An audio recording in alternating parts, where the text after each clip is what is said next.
Hey, what up? Welcome to Talk Virtual. I appreciate you being here. Today, we're going to be talking about the board doesn't care about attendance.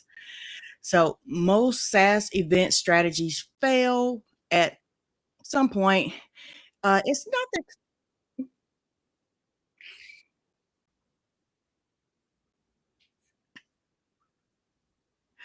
oh, my bad. I had my, my other channels on with the sound on, but you know what? At least I know my sound's working. So, that's great. But let's get it moving. So they're not really worried about the execution, but the executive alignment, because when leaders evaluate event performance, they don't care about attendance. They care about pipeline, revenue, forecasting, impact, strategic contribution. So tonight we're going to be talking about what makes an event strategy board ready and how SaaS leaders justify large event budgets. So we'll get into things like what's a board ready event strategy, what metrics do executives care about, how do you connect events to revenue, why do most event programs fail board reviews, how do you earn bigger event budgets. So if you're into stuff like that, you want to know the answers to stuff like that, you're in the right spot. So hooray for that. So let's get started tonight. I'm going to share my screen because, yeah, I love slides. Hopefully you do too, because I got a lot to share with you today. Woohoo! Okay, so I want to take this down, the thumbnail, the no revenue equals no event. So yeah, I'm going to take that down and move myself up to the side because that's where I like to be. Okay, we can get into it now. The board doesn't care about attendance. Building an event strategy that drives revenue, how SaaS leaders connect virtual events to pipeline, revenue, and long-term growth. Woohoo! Why do most SaaS event programs struggle to earn executive support? Because they're measuring like marketing campaigns instead of business investments. But I'm going to share with you a secret. The real reason they're not having conversations before they make their presentations. So if you ever hosted an event on behalf of somebody else, surely you're going to have a conversation with them. Surely you're going to ask stuff like, in your personal opinion, from your point of view, what would make a great event? And they're going to tell you, and you're going to write their answers down, and you're going to use their answers as your goals. So we may, as event producers, event strategists, we may know what they need, but they ain't gonna believe you. They ain't gonna believe you not nan bit because they ain't think of it. Yeah. So you may know what they need and you can add that in. But first, you're gonna have a conversation with them. You're gonna write that stuff down and you're gonna use their answers as goals. Okay. Anyway, on with the slides. So the board isn't asking how many registered, what was the attendance, how many chat messages. You ain't gonna know if they ain't interested in that until you have that conversation with it. And hopefully you're having that conversation with them before you produce that event, before you make that presentation. Okay, they're asking, did it grow revenue? Did it create pipeline? Did it improve customer retention? Should we invest more? Okay, so this is the stuff that we're assuming they want, and it very well may be what they need, but we ain't gonna force that on them. We're gonna have a conversation with them. We're gonna put that conversation into a presentation, and we're gonna give their words right back to them. And yeah, we can add the stuff on because that's the stuff we know that they need, but they ain't thinking about. And if they ain't thinking about it, they ain't worried about it until the end. When it's all over, But hopefully, when you have this conversation with them, you're going to say not only what would make this a good event for you, you're going to say, in your personal experience, what was a bad experience you went through with a virtual event. You're going to write that down too, and you're going to try your best to stay away from stuff like that. You're also going to ask, what would make you want to host another virtual event 6 months, a year from now? And they're going to tell you that too. You're going to write all of this stuff down. You're going to make a presentation. You're going to give that stuff back to them, because that's all the stuff they want. I've spent some time thinking about perspective and the lens clients see through. So we may do the same thing, but if they call it something else, they ain't seeing the same thing. They think it's something totally different. But hopefully you understand what I'm saying, where I'm coming from. Okay, the executive translation matrix. Executives by outcomes, not activities. And you're going to do what with those executives? You're going to have a conversation with them first. Okay, so marketing activities. What event teams report? Registration, attendance, engagement, poll responses, chat messages, social mentions. So business impact, what the board hears, pipeline created, revenue influence, sales velocity, expansion revenue, customer retention, customer acquisition, cost reduction. So we assume they're thinking these things because that's what we see. We know there are labels because we've looked them up. We've had conversations with people. But when you're talking to a board who most likely not into it as deep as we are, that's why we need that conversation. So an example, I reached out to a SaaS founder. The software I use for my clients, I've been using it for some years, maybe a little over or close to 10 years now I've been using it. And I talked to him about a program for retention. He says, let me have you talk to my marketing manager.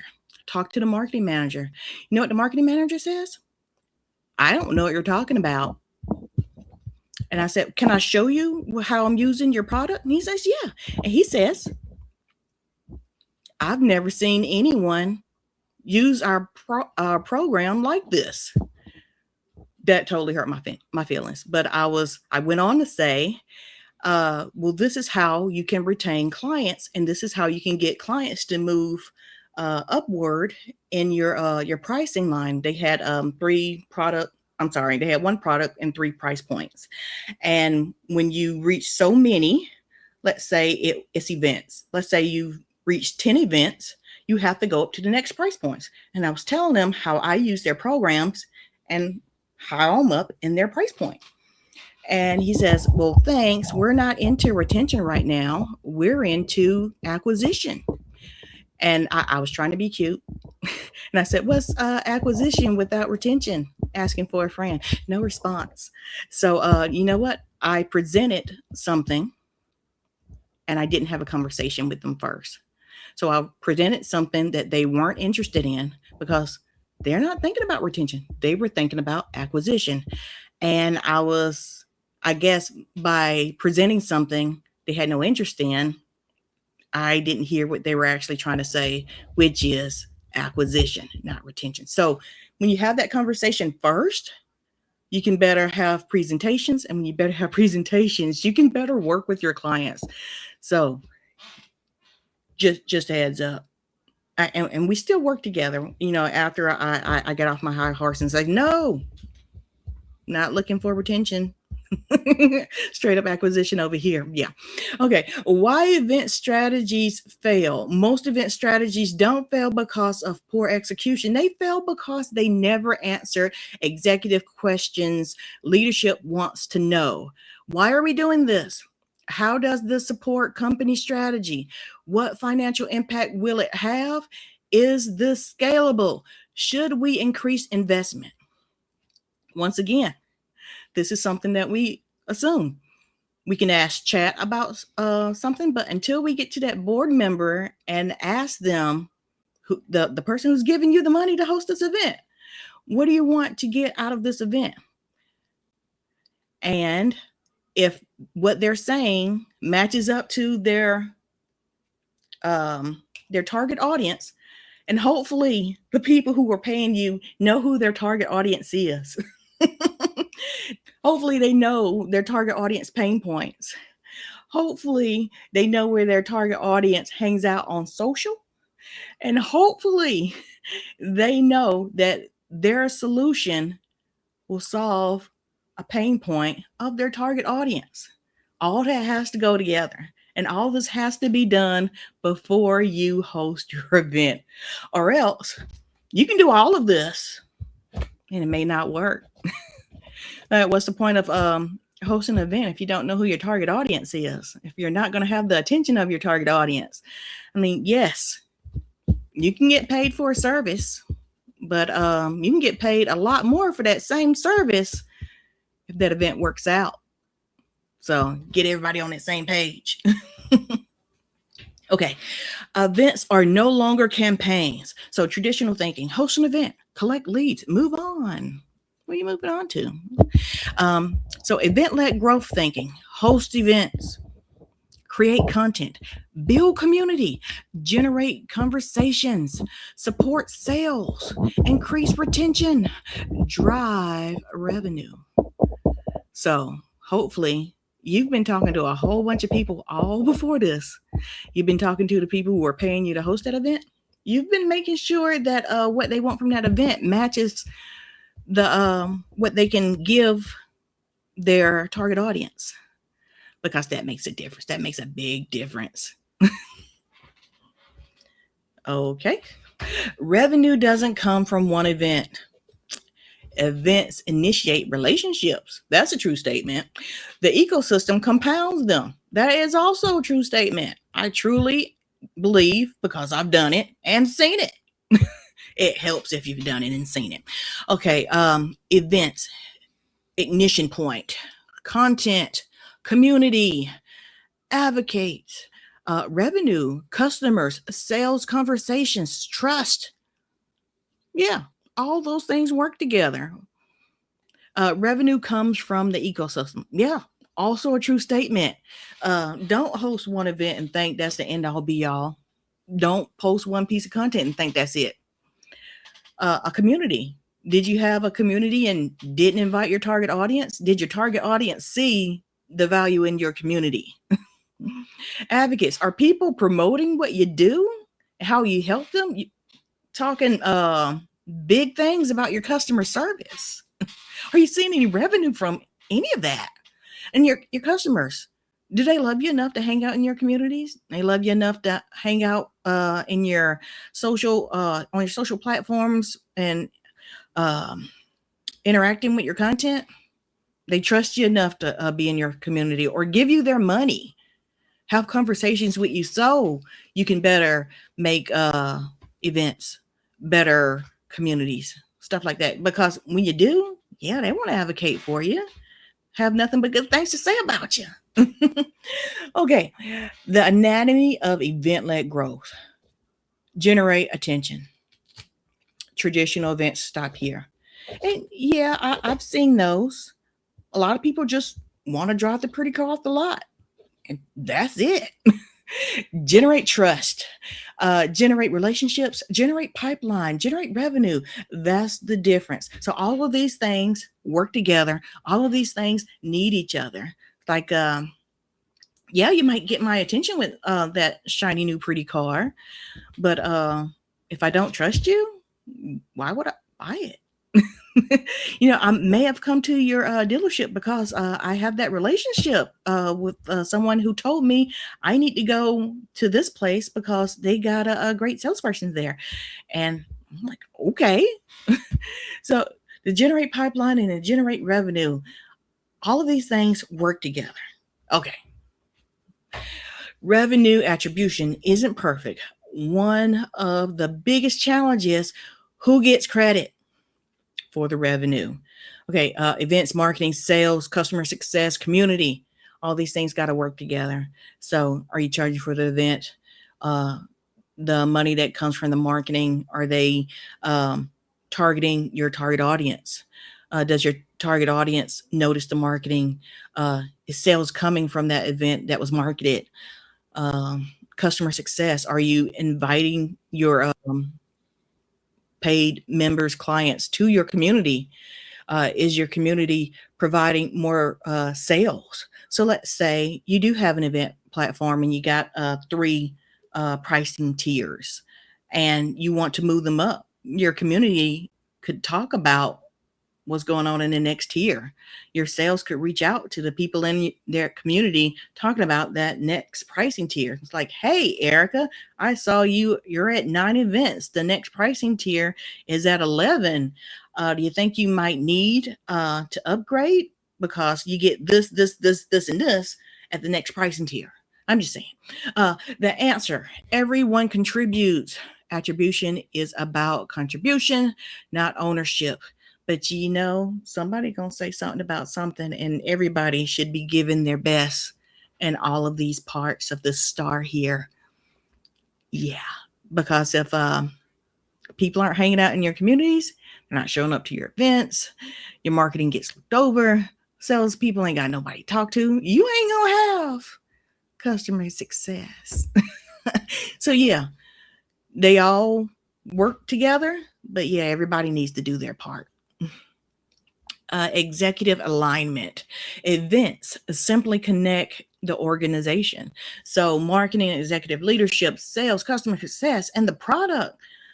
Your events go all around it. Your community goes all around this because it all works together. Everyone owns growth. Like I said, if you ain't doing your part in your section, you're gonna hear from somebody.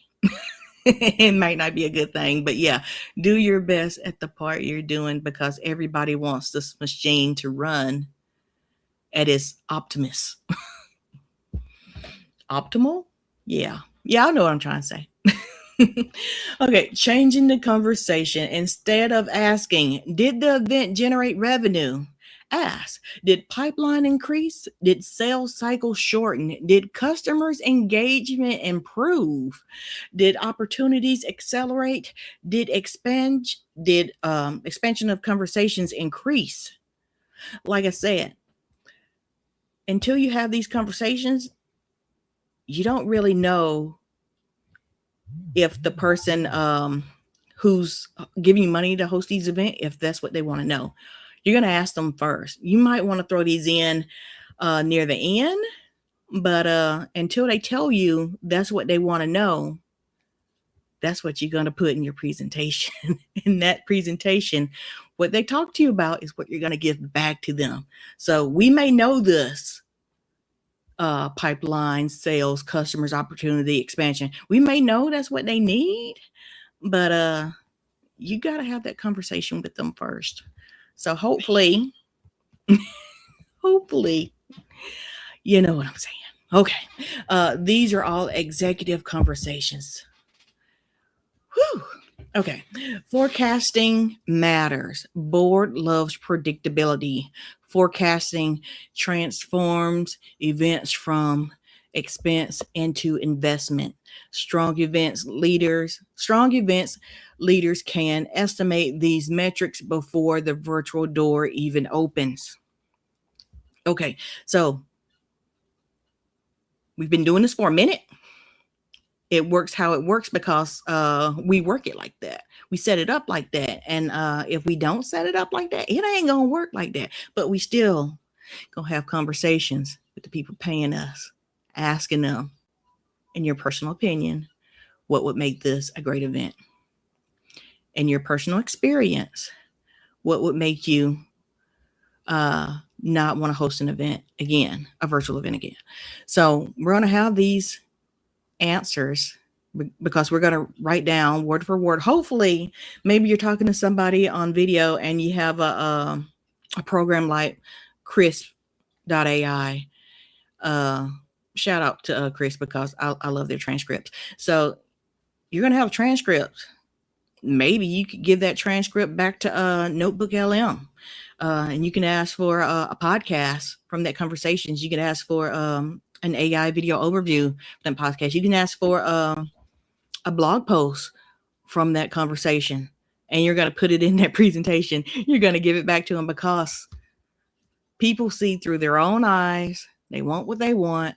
And if you're not repeating what they said, you didn't hear them at all. Yeah, sometimes it works like that. So, yeah. Pipeline expectations, attendance trends, opportunity creations, revenue influence, customer expansion. These are all the things that we know they need. But if we put it in there, if we put this information in a report without having a conversation, you're going to be like me talking about retention when they're looking for acquisitions, because sometimes it works like that. Okay, more buttons to push. Okay. The event-led growth scorecard. What leaderships look for when evaluating an event program. Alignment and strategy. Strategic alignment supports company objectives. That's why you have the conversations with them. Customer growth, expansion, and retention. So you're going to make sure the people who are paying you, what they're asking for is actually matching up with their target audience. Execution and pipeline qualified opportunities generated. So hopefully you're working with a company whose sales team is willing to work with you. So when you have that registration list, you have the list that people actually attended, the attendee list who participated in the polls, the attendees list who asked questions in the chat. You're going to have all of that out laid out in a spreadsheet. And when you hand it over to the salespeople, hopefully they're going to put it in their CRM. Hopefully they're going to actually reach out to the people. Hopefully they're going to use the information that you worked hard to get for them. Measurement and revenue influenced. Yeah. Did this event bring in any money? Did you charge for the event? Are you trying to get, are you paying out, what is that thing called? Affiliate links. How much did you pay out in affiliate links? What was the percentage of the ticket sales? What was the upsells? When you hosted the event, did the event lead to something else like a cohort or a community or a group? Was that a paid for event? How much money did all of that bring in? How much money did you spend on ads? Did you pay for your speakers, or did you get speakers to show up just because they wanted to be in front of your audience? Stuff like that. All of that should be written out. So when you follow up with your event and you're handing over your event report, inquiring minds want to know stuff like that. Okay, forecasting, predictability, future growth. So based on this event, and you should put a disclaimer in there, past events is just a possibility of what future events could be. So don't say, hey, these past 5 years, I got this many people to show up. This many people bought tickets. This many people bought the upsell and joined this community. Yeah, you can have all of that, but when it comes to forecasting, don't make up stuff. You can definitely say, for the past 5-7 years I've been doing this, these are the events I've hosted, and these are my numbers for that event. Okay, what makes an event strategy board ready? A board ready strategy explicit. I was about to say it. I was so close. I was feeling it. Explicitly. Hopefully, if you see it, you know what I'm trying to say. Answers 5 questions. Why are we investing? How does this create revenue? How will success become measured? How will success be measured? What business problem does it solve? what happens if we scale it.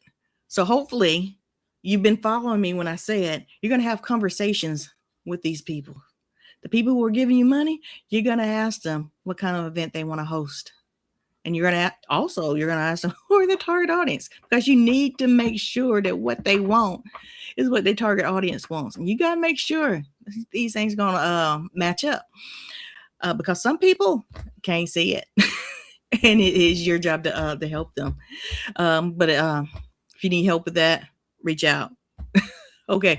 So you're going to need to know who your target audience is, where your target audience hangs out, what pain points are troubling your target audience, and what kind of solution do you have, your program, your service, your product, what kind of solution do you have to help that target audience solve their pain points? We're going to put this in an event, and you're going to tell me what would make a great event. I'm going to write that down. You're going to tell me what was, in your personal opinion, what made a virtual event terrible. I am going to write that down. And what needs to happen for you to want to host another virtual event 6 months or a year from now. I'm going to write all of that down too. So in addition to this, hopefully you're going to ask these before you give them a presentation also, along with all the other stuff in these slides, before you give them that presentation, because it is very important you have a conversation before you diagnose, before you give them a presentation, and before you host an event. I'm trying to save all y'all some trouble. Like I said, y'all need some help with this, let me know. Okay, so key takeaways. If your event report activity, leadership sees costs. Hopefully you are giving after event reports, but leadership sees costs. The board doesn't care about attendance. They care about revenue pipeline, forecastability, customer growth, strategic contribution. So I got to say this. If you don't have attendance, you didn't take time to look for their target audience. And if they took the time to tell you, because you took the time to ask, who is your target audience and where do they hang out? So when those ads go out, when you start to message people on these platforms, when you post on these platforms, you were in the right place. And if that attendance didn't show up, it's because you weren't talking to that target audience. And it's like, dang. So you got some repurposing to do. And hopefully when you do that repurposing, you're talking to their target audience. That repurposed content is going out to the right target audience. Okay, so if your event reports business outcomes, leadership sees investment. And it's an investment when you get a return on it. And you get a return on it because you were talking to the right people the whole time. Yeah, that makes a difference. The future of virtual events is measured by business growth. Stop reporting attendance, start reporting impact. And you get all these things because you know who your target audience is, you know where they hang out, you know their pain points, and you know you have a solution that can help them. Okay, so ready to build an event-led growth strategy. Let's talk if you are a software as a service founder, VP of marketing or vice president of marketing, a chief marketing officer, a revenue leader, a community leader. Event-led growth strategy review. Discover how your virtual events can become a predictable revenue engine. So connect with me, Erica Bates, on LinkedIn, YouTube, or find me at Talk Virtual. And that is about it. That's all I got to share with you today. Hope you've enjoyed all of June. Hope you've enjoyed this whole series that we've done here. So this event-led growth for SaaS founders. So if you're into software as a service, yeah, this was for you. So how virtual events drive pipeline, return on investment, and revenue. So this was a whole series. So we got 11 short videos. I'm calling them short, but they're at least 15 to 25 minutes. And we have, you know what? I should share my screen. I am going to share the playlist with you here. So give me 1 minute and I am going to share that. So YouTube, here we go. Here we go. So here we are. So event-led growth for SaaS. And we have the introduction to the June series here. We have AI audio underneath each live video with me. And yeah, you can see the whole series. And that is going to be up for a minute. So yeah, I'm not going to take that down just yet. So I am going to stop that share. And I am going to bid you a good Tuesday. And if you're in the US, Saturday, happy 4th of July. Okay, and good night for now.